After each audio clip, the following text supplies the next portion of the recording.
Pode tomar o seu lugar. Obrigado, Ministério de Louvor.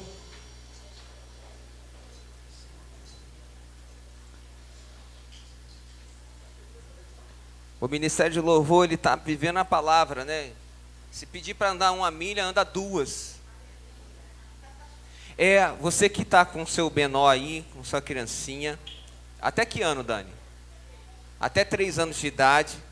Você pode conduzir ele para a salinha, tá? Ele não vai ser agredido lá. Ele vai ser bem tratado. Ele vai aprender da palavra do Senhor. E você vai poder ficar mais à vontade aqui no prédio da igreja. Tá bom?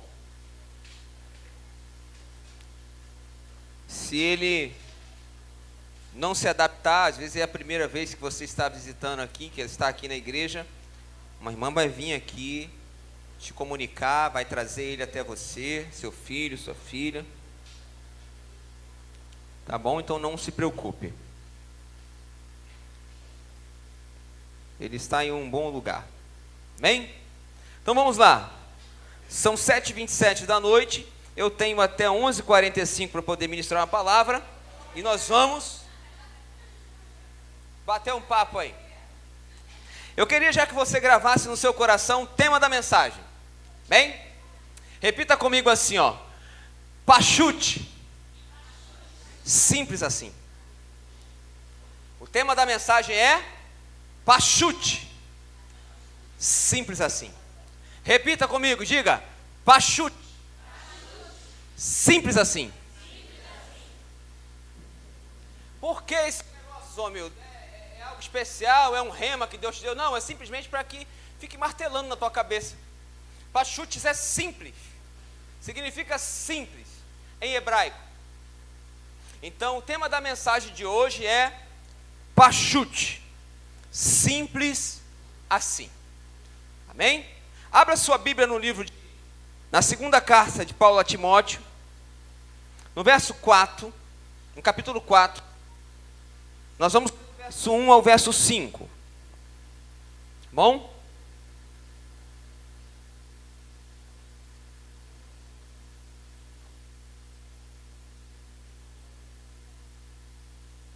Não sei, cara. Não sei. Mas bota lá, não vai ter.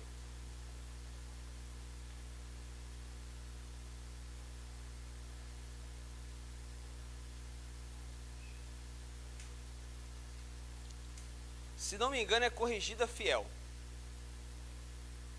É a primeira que aparece, se não me engano.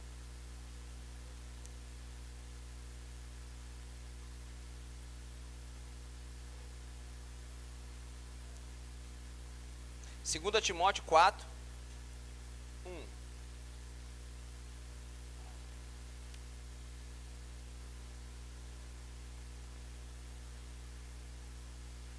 Não é.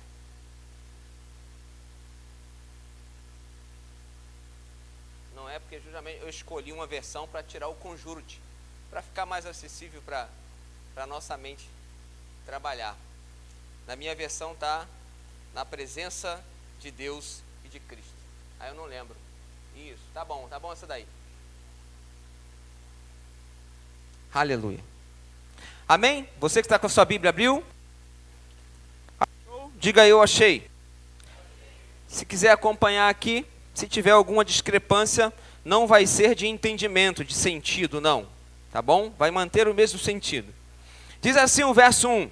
Na presença de Deus e de Cristo Jesus, que há de julgar os vivos e os mortos por sua manifestação e por seu reino, eu exorto solenemente, pregue a palavra, repita comigo, pregue a palavra.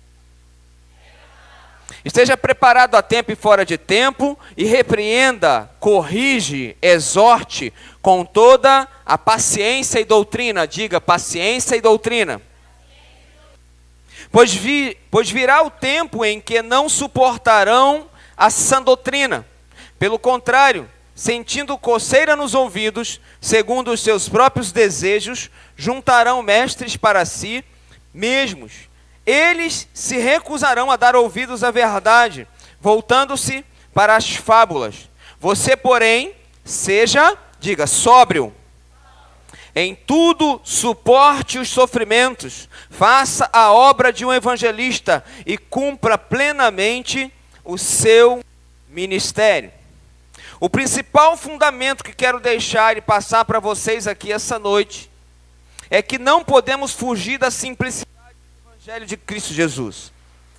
Paulo exorta a Timóteo a pregar a palavra com paciência, doutrina, não qualquer doutrina, mas a sã doutrina, e que seja sóbrio diante de tudo e de todos, não seguindo seus próprios desejos de satisfazerem os seus olhos e ouvidos com fábulas. Hoje, as fábulas podem ser as mirabolantes fórmulas que nós encontramos no dia a dia. Hoje o Evangelho, ele ganhou uma complicação um pouco maior. O Evangelho, ele teve que ganhar algumas roupagens no entendimento do ser humano.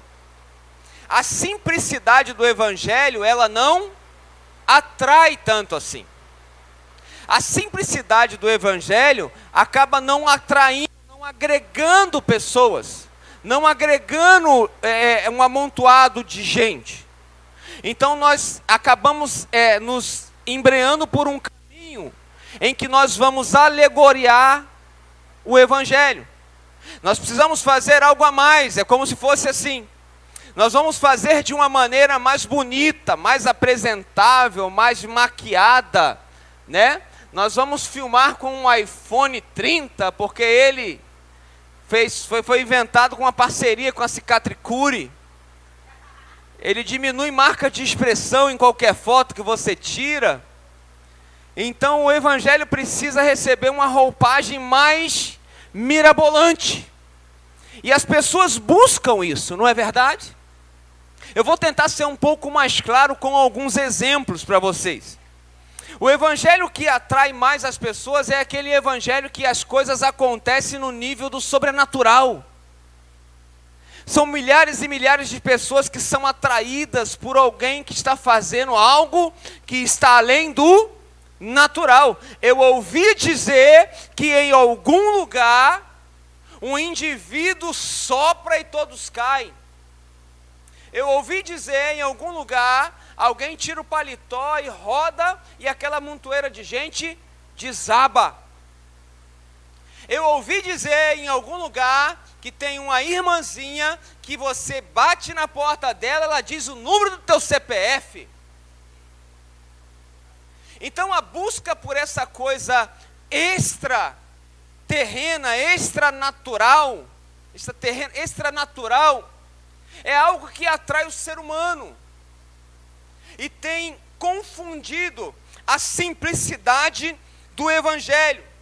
Quando Paulo escreve a Timóteo, ele está escrevendo para Timóteo dizendo assim, tome cuidado com isso, eu preciso que você mantenha a pregação da palavra com paciência, com doutrina, não qualquer doutrina, a sã doutrina. E doutrina aqui, nos textos bíblicos, significa ensinamento. Em alguns lugares é didática. Doutrina, no real sentido da palavra. Didática, com sabedoria, com ensino, de maneira que as pessoas entendam. Consegue compreender? Deixa eu continuar na minha introdução aqui. Hoje as fábulas tomam forma de um evangelho mirabolante, cheio de promessas mirabolantes e revelações extra-bíblicas. Prédios cheios de profetas e revelações confusas, como as dicas do mestre dos magos. Mas ninguém aqui assistiu Caverna do Dragão, né? Então isso aqui não teve graça, todo mundo novinho. Assistiu? Tinha um desenho que quem achou chato, cadê? Achou chato, né? Eu também achei chato aquele negócio. Então sempre aparecia o mestre dos magos lá, era um grupo de jovens que estava perdido num mundo distante, né? E eles procuravam sempre o caminho de volta para casa, e aparecia o mestre dos magos. Ah, você vai, vai pelo caminho que não é de ida, mas é de volta, na subida que não é subida, mas é descida, na água que não é molhada, mas também não é seca. Ele dava umas dicas assim, é verdade ou não é? E os jovens ficavam cada vez mais perdidos, mais desesperados, eles não tinham clareza. Só que essas coisas atraem pessoas. O eis que te digo, eu vi uma cobra preta e branca passando por ti. Atrai a gente, o mirabolante acaba atraindo pessoas. Só que Paulo exorta Timóteo a tomar cuidado com isso. Pregue, continue pregando a palavra. A palavra.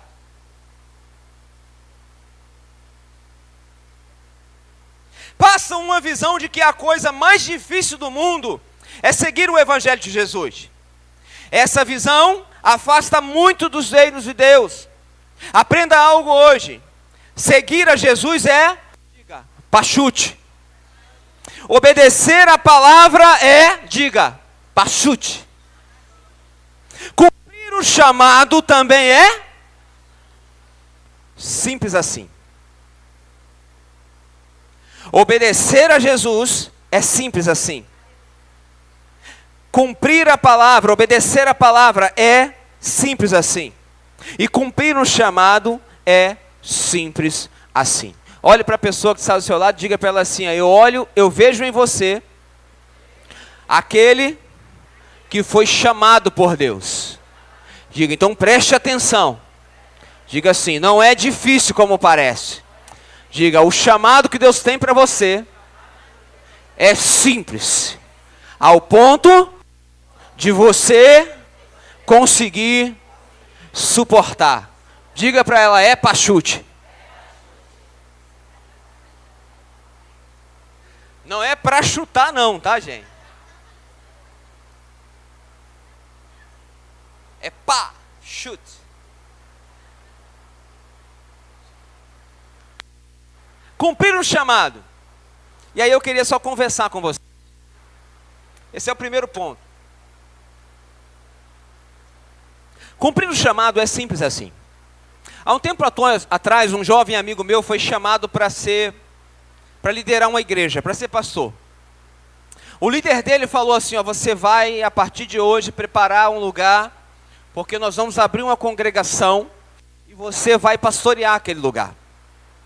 Então ele, muito organizado, ele foi lá, procurou o lugar, ele se reuniu com pessoas do lugar, ele pegou alguém conhecido de lá, e ele já ajeitou um lugar para alugar, ele ajuntou recursos, ele fez campanha, ele chamou os amigos da igreja e falou, nós vamos inaugurar a igreja, nós precisamos de instrumento, nós precisamos de tudo isso. Então quando era para inaugurar o lugar, ele já tinha um lugar, ele já tinha a obra pronta, ele já tinha colocado piso no lugar, ele já tinha pintado, ele já tinha comprado os instrumentos, ele já tinha quem ia tocar com ele já tinha o ministério de louvor, ele já tinha tudo isso, mas veio a lucidez, como dizia o corinho, veio a lucidez e ele foi até a minha casa, e pediu para conversar comigo. Sabe por quê? Ele chegou lá e perguntou, estou muito preocupado, eu estou muito temeroso. Deixa eu virar esse ar para cima aqui, mais um pouquinho. Está caindo neve aqui, gente.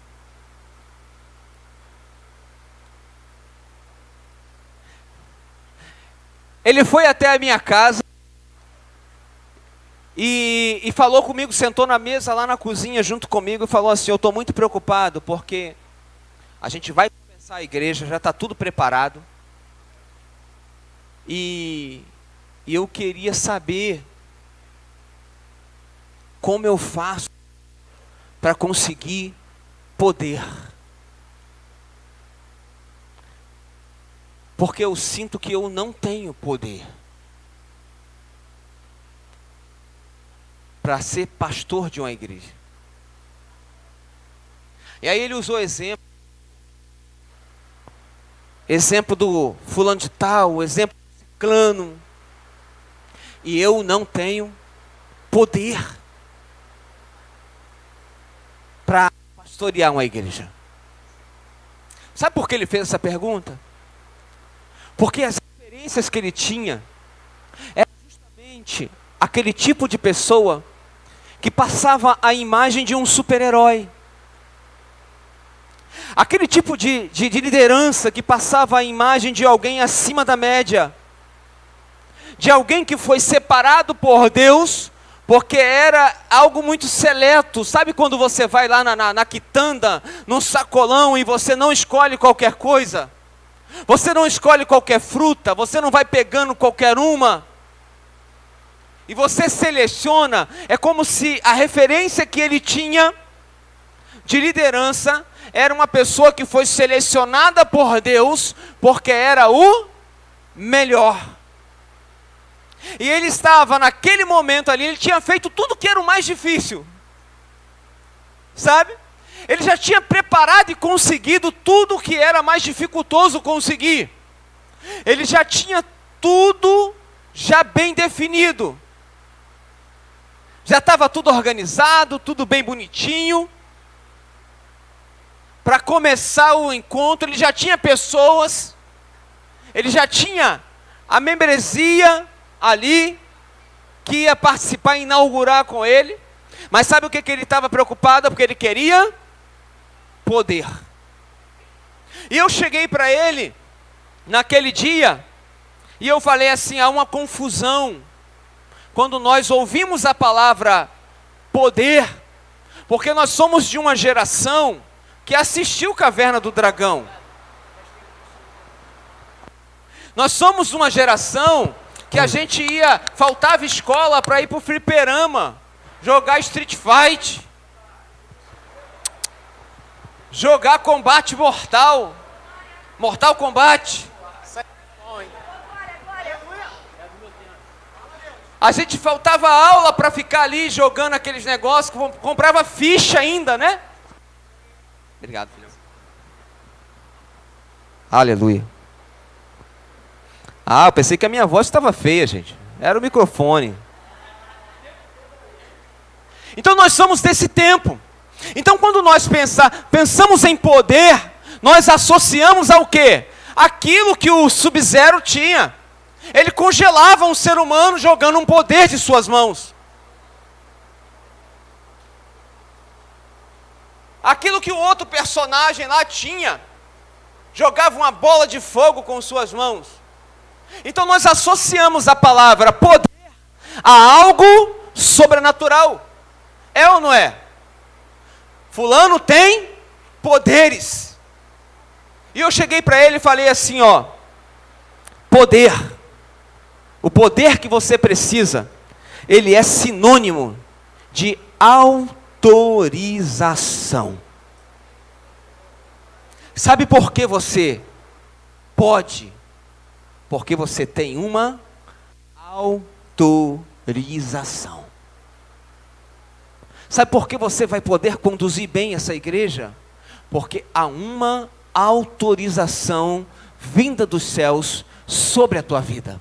O poder que você e eu e qualquer líder espiritual e qualquer líder de igreja e qualquer líder de célula precisa é uma autorização dada por Deus para fazer aquela obra. Você não precisa ser dotado de algo sobrenatural sobre a tua vida, não. Você precisa entender que Deus te autorizou para exercer o teu chamado, e essa autorização é o poder que você precisa. Assim funciona. Eu e você somos pessoas comuns. Você e eu podemos segurar alguém pego em flagrante ali e fazer uma roda aqui, vamos julgar ele, querido. Vamos ver qual vai ser a sentença, por mais conhecimento que você tenha. Nós temos bacharéis em direito aqui na igreja. Nós não podemos chegar aqui e sentar um indivíduo aqui e julgá-lo. e atribuir a ele uma pena ou absolvição. Sabe por quê? Porque nós não temos esse, diga, poder. Esse poder no nosso país foi dado simples, apenas aos magistrados. E em alguns casos aí, bem seletos, a outros órgãos do governo. Mas em suma, em regra, só quem pode julgar no Brasil e na maioria dos países civilizados do mundo são os juízes. Eles têm o, diga, poder para fazer isso. É isso que nós não podemos confundir, porque um juiz, biologicamente, ele é como, diga, eu. Ele é igual a você e eu, ele é um ser humano como você e eu. Tirando as particularidades, ele é semelhante a você e a mim. Mas a ele foi atribuído um poder que lhe autoriza a exercer algumas atribuições. Então diga para a pessoa que está ao seu lado, você tem um chamado, o que você precisa a partir de agora é de uma autorização de Deus.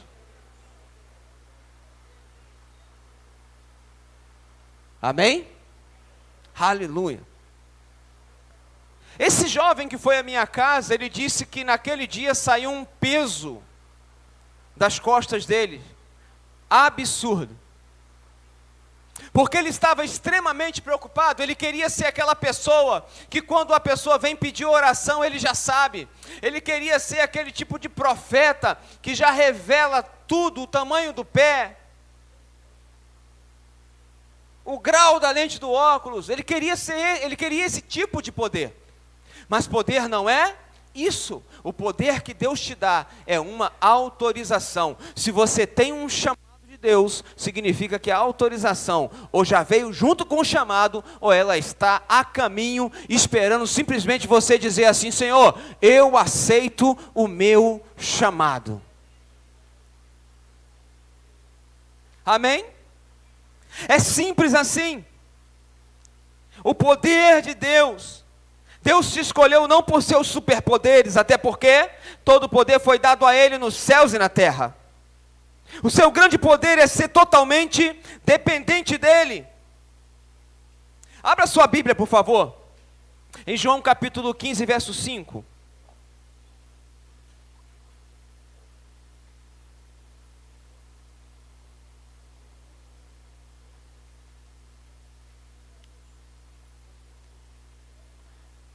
João capítulo 15, verso 5.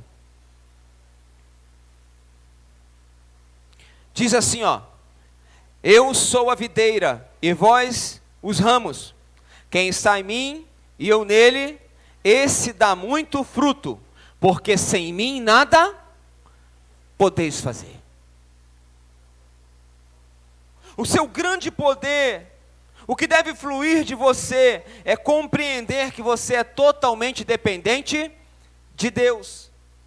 Você tem um chamado, significa uma coisa: você não é autossuficiente. Se Deus te chamou, é porque você se colocou à disposição de Deus. Você é dependente de Deus.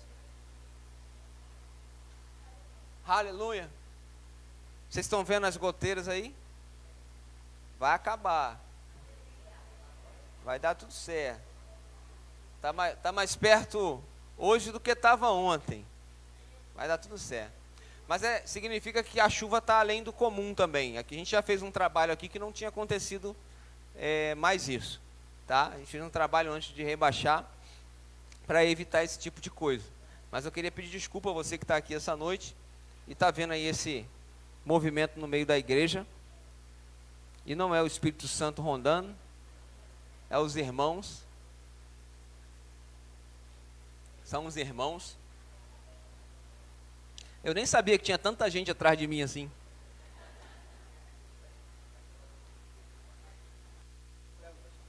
Ô, glória, meu sonho. Então vamos lá. Cumprir o chamado é simples, é pachute. Segundo, obedecer a palavra de Deus é simples. Pachute, simples assim. A estratégia de Satanás hoje é colocar em nossas mentes a dificuldade, dizer da dificuldade em obedecer a palavra de Deus. O inimigo prega que há cobranças excessivas no meio do povo de Deus. A imagem que ele tenta passar é que o povo de Deus e a palavra de Deus, ela coloca um jugo sobre nós muito pesado. O Satanás tenta trabalhar de maneira a colocar na nossa mente, na mente do povo, em que Deus está nos reprimindo, em que Deus coloca em nós vontades e coloca proibições com relação àquelas vontades, simplesmente para nos oprimir e nos reprimir. Então Satanás fica martelando na nossa mente, na nossa cabeça, na cabeça do mundo, para dizer que é muito difícil seguir a palavra. A palavra é repleta de proibições. Acreditando nessas mentiras de Satanás, que chegam para as pessoas e dizem assim: não, a igreja está tentando oprimir você, a igreja está tentando tirar a sua alegria. Você precisa viver a sua vida, curtir a sua vida, porque todas essas vontades e desejos foram Deus que fez e colocou em você. A igreja fica tentando reprimir o ser humano. Quando a igreja chega para o jovem e diz para o jovem assim: você precisa se manter casto, até a segurança e a bênção do casamento. O mundo vem e diz assim: a igreja está oprimindo os jovens. A igreja está tentando privar os jovens de viver os prazeres desse mundo.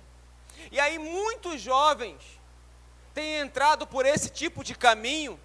E a gente vê hoje jovens com 13 anos de idade, 14 anos de idade, que têm filhos em seus braços, que não tem estabilidade emocional, que não tem estabilidade financeira, que não tem estabilidade familiar, mas que tem um nível de responsabilidade tremendo. Mas por quê? A igreja tentou oprimir eles. E Satanás veio com a ideia: não se renda a essa opressão. Viva a sua vida da melhor maneira que você deseja viver. E aí, quando a igreja chega e prega que para todo o propósito de Deus há um tempo pré-determinado, a igreja está oprimindo os seus. E eu queria que você entendesse que a palavra de Deus, ela não vai além do natural. As cobranças, as direções que a palavra de Deus traz para nós, são coisas simplesmente naturais. Você quer um exemplo que eu vou te dar aqui agora? Quando a igreja prega e fala assim: você não pode adulterar. Você precisa ser homem de uma só mulher, marido de uma só esposa. Eu já falei que essa oração, isso faz parte da oração que eu faço para o Abner toda noite. Toda noite, na hora de orar, ele já pede: pai, tem que orar. Vamos orar. Aí eu oro com ele. E eu digo: pai, abençoa o Abner, que ele tenha uma noite de sono tranquila, que ele tenha bons sonhos. Eu profetizo também e peço que o Senhor guarde a vida dele, que ele nunca seja conquistado por vícios, drogas, criminalidade, prostituição, mas que ele seja um homem temente a Deus, que se desvie do mal, que ele seja marido de uma só esposa e homem de uma só mulher, e que ele alcance lugares mais altos do que aqueles que eu possa alcançar. É isso que eu oro, em nome de Jesus. Amém. Aí ele fala: amém, bença pai, bença mãe, e vai para a cama dele. É todo dia. Eu acho que eu vou gravar, para já no dia, na hora da oração, eu soltar, para não precisar repetir. Todos os dias antes de dormir é a mesma oração. Mas isso eu estou oprimindo meu filho? E é natural, é tão natural, sabe por quê? Você pode fazer o teste com uma pessoa que nunca teve uma orientação cristã, uma pessoa que nunca entrou numa igreja evangélica, uma pessoa que nunca participou de uma escola, que nunca veio à célula, que nunca foi ao encontro, que nunca participou de outra religião qualquer, seja ela qual for, umbanda, candomblé, nunca foi orientada por religião nenhuma.